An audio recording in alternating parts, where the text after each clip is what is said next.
I think it is. Yeah, there it goes. Yeah. Okay. All right. So what I wanted to talk basically about the Panacea Society, who were a religious society. They're an apocalyptic group. They're a millenarian group. They believed that the apocalypse was coming. They were women who were mostly women's society after the First World War, who led an interesting revolution of their own in terms of setting up this community. They were millenarians, and they believed that Jesus was going to come back. And not only did they believe that, they truly believed that he was going to come here, and they believed that this was the Garden of Eden that we're sitting in. So when I met with Ben Quash, who I mentioned earlier, who's professor at King's College in London, he said, you know, you really should get in touch with a guy called Michael Magruder, because he did this amazing show at Somerset House back in 1984, I think. No. Oh, no, not 84, 2014. Sorry, Michael. I'm predating you. So I was very encouraged to get in touch with him, and I knew that this would be a wonderful venue, and we'll discover that when we walk through the show a bit later on. So I wanted to start by talking to Alfredo and to ask him to tell us how he became involved, and then we're going to watch a short film and we'll hear Michael's reaction. Alfredo. Yes, thank you, Simon. I was involved from the beginning by talking to Michael. Really, it's we worked together in the past. I curated a biennial back in 2010, and I invited Michael to contribute to the biennial with a new commission, and we had a lot of things somehow in common in terms of cultural interest and topics and way to approach an audience as well through art forms which are not necessarily what one kind of expect to somehow, and since then actually we developed a dialogue, and then a few years later he was in residency at the King's College through the Leverhulme Trust actually at the King's College, and he spent there a year, if I'm not mistaken. Yes, it was a year.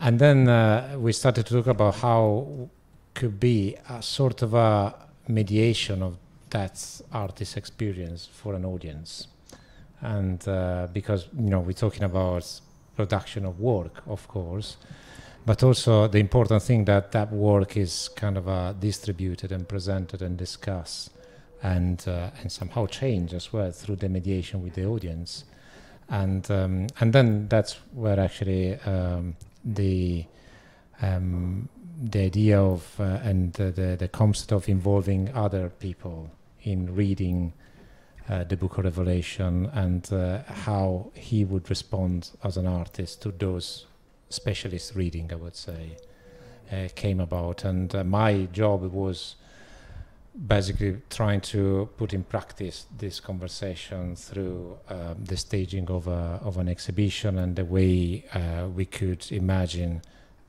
to make sense for an audience. Basically, that is not necessarily a specialist audience, and that's my challenge as a curator is precisely that you bring pieces of knowledge, sometimes are very niche knowledge, and you create a narrative, and which is accessible for the vast majority of people possible, really. And sometimes it works, sometimes it doesn't work, sometimes you have problems, sometimes actually you overcome the problem through innovative solution. Okay. Let's watch that.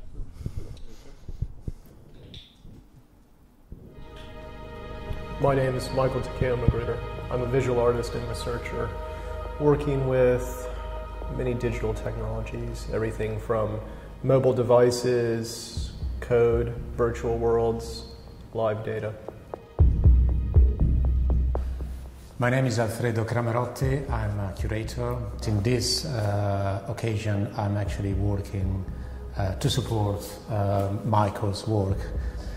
This exhibition specifically, it has an interesting mix between very traditional, established, important art forms and sort of a reconstituted and represented with cutting-edge technology.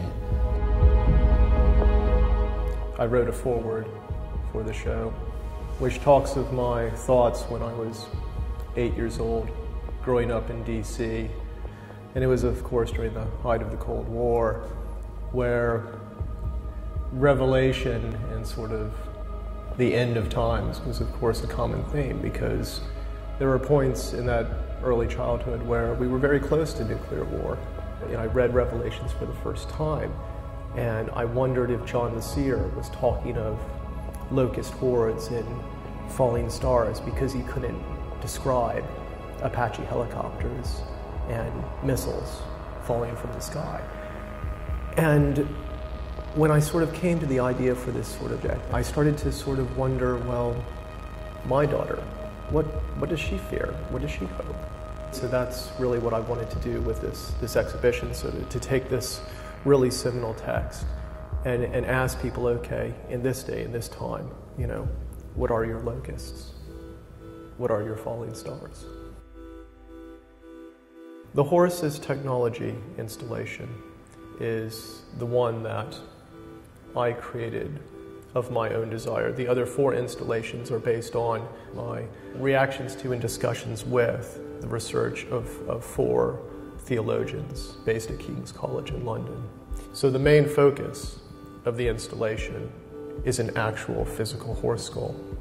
Everything else in the room is based off a digitization of that. Once it is in the digital space, then it can be transformed, it can be replicated. You have the light boxes of the zeros and ones, the kind of the digital DNA, if you will.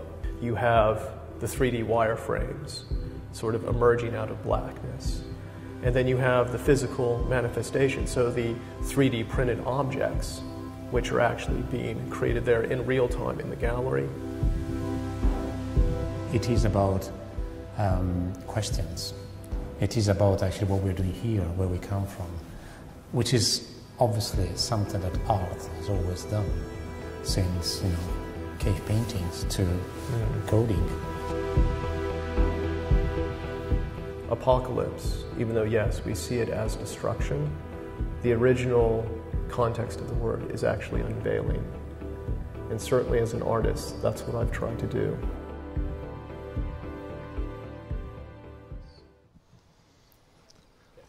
Okay, so 2 of those readers are here, Natasha and Michelle. Maybe we should have had you guys up here as well. Okay. Michael, tell us about your experience of working with these guys. Well, I have to say it was a really amazing experience, because as an artist, you get to a point in your career where you know, dialoguing with people that are directly related in the arts, you know, you've kind of been there, you've done that, you know what the conversations are going to be like. So, you know, for the last sort of 10 years, the collaborations where I'm enjoying the most are really those where I've worked with someone from a different discipline, but we have this kind of common area of interest. And in this case, it was this notion of apocalypse and what would, say, a body of work looking at traditions of apocalyptic art, visual art, because that's sort of my field. What would that be for the digital age? So that's how Ben Quash and I got into contact with each other. We had a mutual acquaintance that introduced us and said, oh, you know, Ben is a specialist looking at sort of the crossovers between theology and Christianity and visual art, and you know, Michael's has this sort of idea for a project, which at that time it was the working title was Real-Time Histories of Conquest, War, Famine, and Death, so it was actually going to just focus on the horsemen. But we got the so I worked with Ben, and we wrote a application to the Leverhulme Trust, which then funded the residency for me to spend a year there at the Department of Theology and Religious Study at King's. And then through Ben, I started meeting all the academics. directly in the department or those that had sort of deep connections to the department.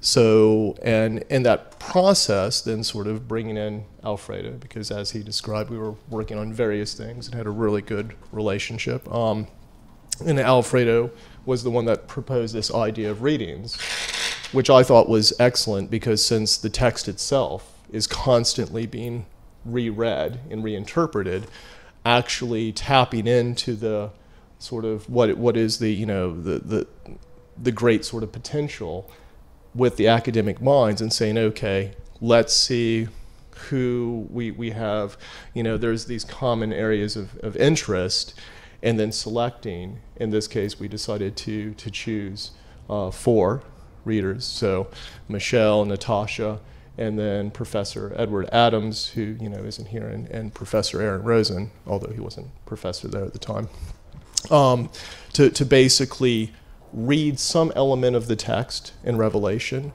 and that I would produce something in response. And then the 5th installation, The Horse's Technology, that one was kind of like, it was something that was coming from myself, but I do credit kind of Ben as the unofficial reader, because that work was kind of came out of all the conversations that Ben and I had sort of for a 2-year period. So that's how that kind of came to be. And it was, yeah, it was just an amazingly sort of wonderful process, because I would, you know, we would spend, you know, a good amount of time reflecting, exchanging ideas, and I would sort of take, you know, for lack of a better term, sketches to them, you know, for comment, sort of feedback. And so, you know, I would like to think that all of the readers, their ideas are sort of heavily integrated into each of the works. And then there's very much a part of them in there as well, because for me, I see it as a true collaboration. That's very much about a two-way exchange. And one of the nicest comments that Edward sort of gave at the symposium that sort of coincided with the launch of the exhibition at Somerset House was that he said that the piece that he and I worked on together, the New Jerusalem, that it made him think about the text in a new way. And that was the thing that really kind of stuck with me, because that's what I always try to do. And if I'm collaborating with an academic, you know, whether they're a scientist or a technologist, or in this case it was theologians, it was very important to me to be, you know, truthful to the data, you know, truthful to the research, truthful to the scholarship. And for the work to not only be something that could sort of surface their ideas, but also kind of challenge and expand their ideas, that it could bring sort of people together from different disciplines to kind of ask new questions, or see things in a different sort of way. One of the things that I always sort of, you know, quote, you know, about conversations I have with Alfredo, you know, where we talk about sort of art projects having the ability to shift perception and sort of not only surface questions, but say maybe shift perception by a few degrees. And that's one of the sort of the powers of arts practice. So that's kind of how I approach this project. Alfredo, describe the experience of working with Michael. Was it easy? A nightmare.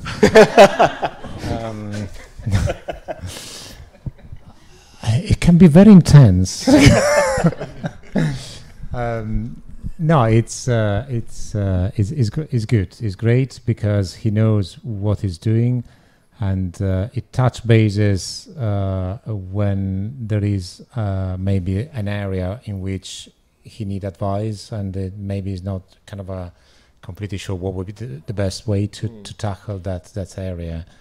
And it can be in terms of, you know, editing the text or display solutions, or mediation with the public, or the space distribution. Although I have to say, in terms of the vision for an exhibition, he's pretty much knows what he's doing in advance almost, and I think I don't know, maybe you have another perception, but it's always good when you have an artist who almost, you know, don't need a curator.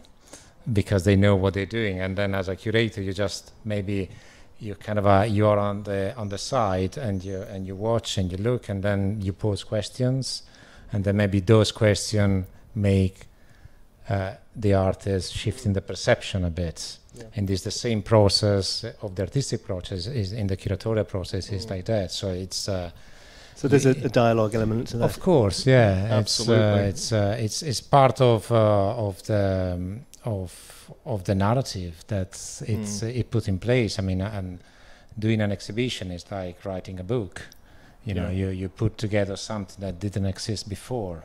And of course, you have formats, you have expectation, you have budget, you have timeline, deadlines. So you do have a number of parameters to respect. And the most important thing is actually to create something which is viable and meaningful and relevant within those resources and limitation as well.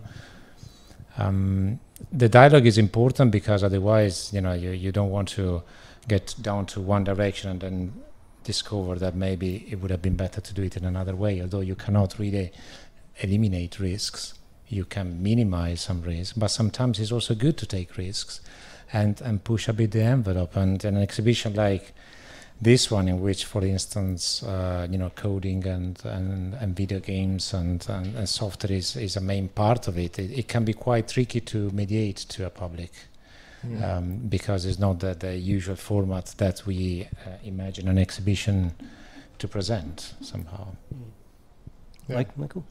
Yeah, I mean, for me, the dialogue is the most crucial thing. I can't actually think of a project that I've done in the last 10 or 15 years that I haven't listed in the credits sort of right at the top in dialogue with, and then it's with the academics, the curators, you know, the technologists that I'm working with. Because I'll be very honest, when you go see the show, I could not do that on my own.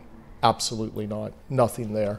From the context of the works, sort of working with the religious scholars to actually formulate the ideas and you know, give me a sense of what I was producing was actually dialoguing properly with past work in the area, with the text itself, you know, with working with Alfredo, you know, framing the pieces within the sort of the wider discourses in contemporary art that are happening, and also sort of thinking about that public engagement. I mean, yeah, certainly I'm very anal and I plan things out, and yes, yeah, Alfredo laughs because that's sort of detail oriented. Yes, understatement.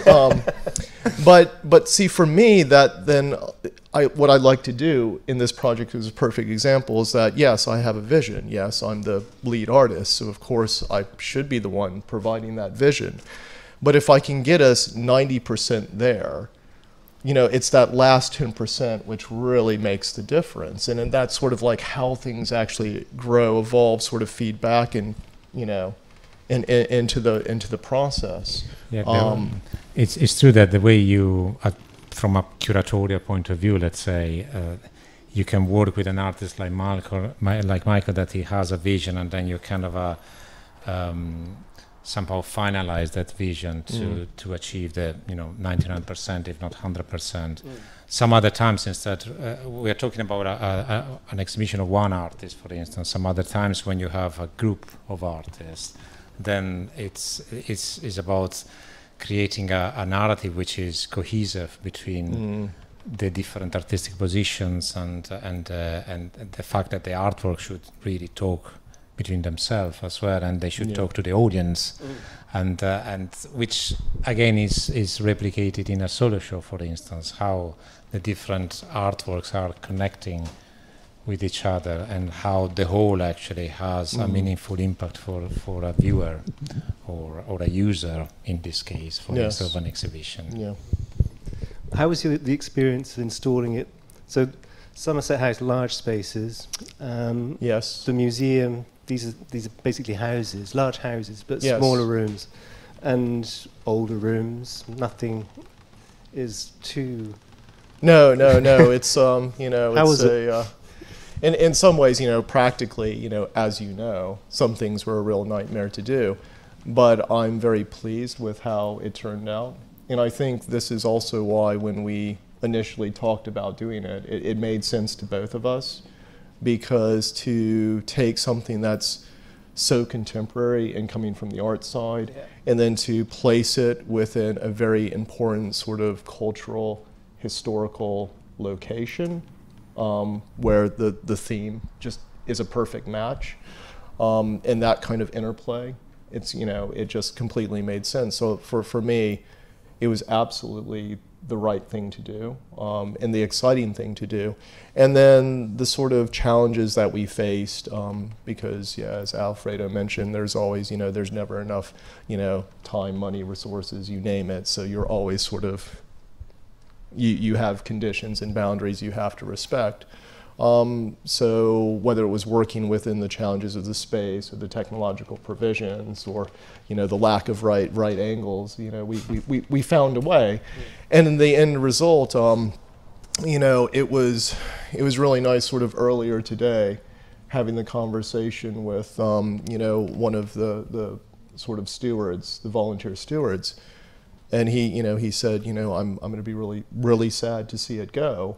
And it's been great, and people have really responded to it. And he was talking about a couple that sort of came all the way from Sheffield yesterday, just expressly to see the show.